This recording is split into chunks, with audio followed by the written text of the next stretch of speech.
So hello guys, welcome to my tutorial.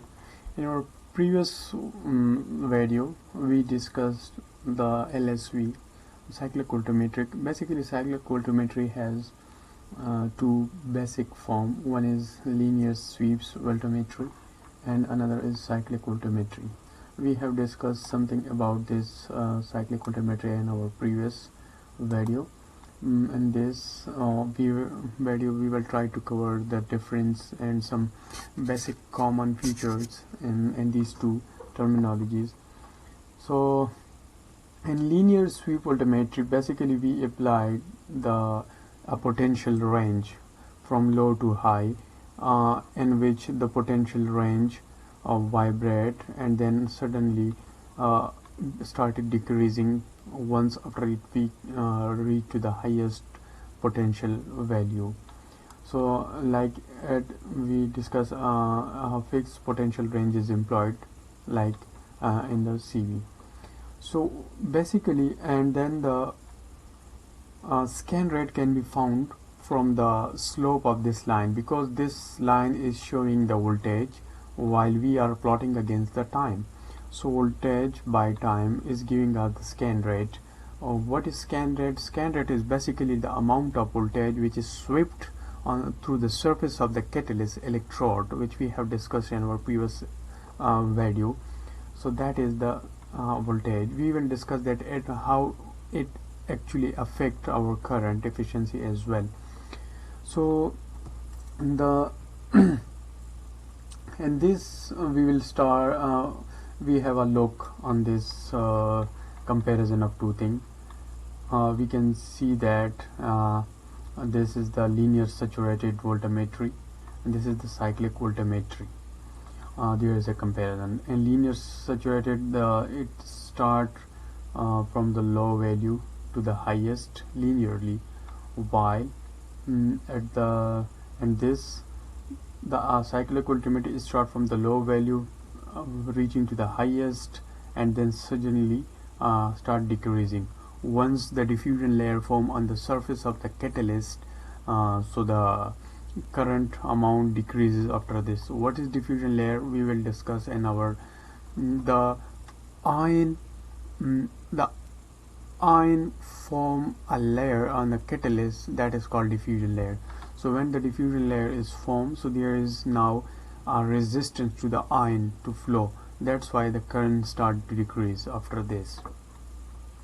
So here this is an example of iron oxidation and redox reactions, and this is the Ernst equations. We know that very well. Equation. This is the cell potential, this is the standard form potential of the species, and equilibrium concentrations of reactant and product. Okay, now we will see the scan rate, how it affect on the linear saturated voltammetry and cyclic voltammetry. As the scan rate is increase from here to topward, the amount of current which is produced on the surface of the catalyst is also increased. We can see that as we increase the voltage, so the amount of if we increase the scan rate, so the amount of current which is produced is also increased, either in a cyclic voltammetry or in linear saturated voltammetry.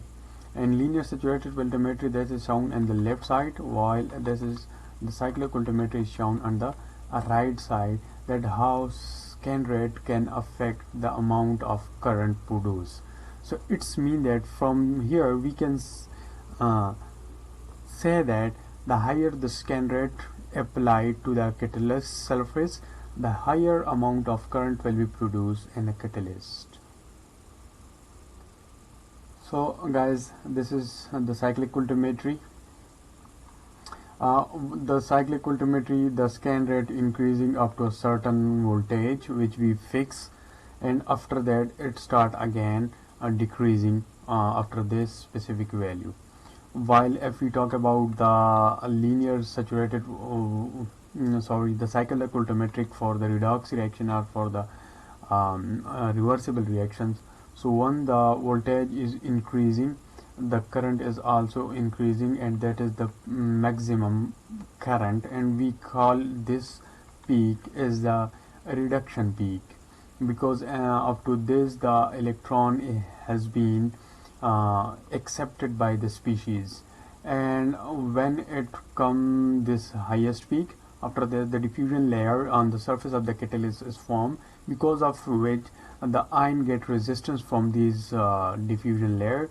So because of it the amount of current is decreasing further move on as we move on to the right side of the voltage till this current.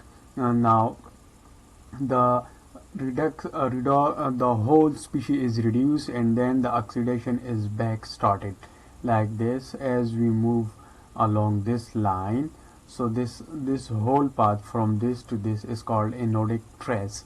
So as we move along this, at this point the amount of redox and the oxidation and reduction is equal, but at this point the amount are completely oxidized, losing the electron, so it get back, and the difference between these peak current is called potential difference between these. So this is how the linear saturated voltammetry and cyclic voltammetry has some relations and differences. So thank you guys for watching, and please subscribe my channel for further study. Thank you.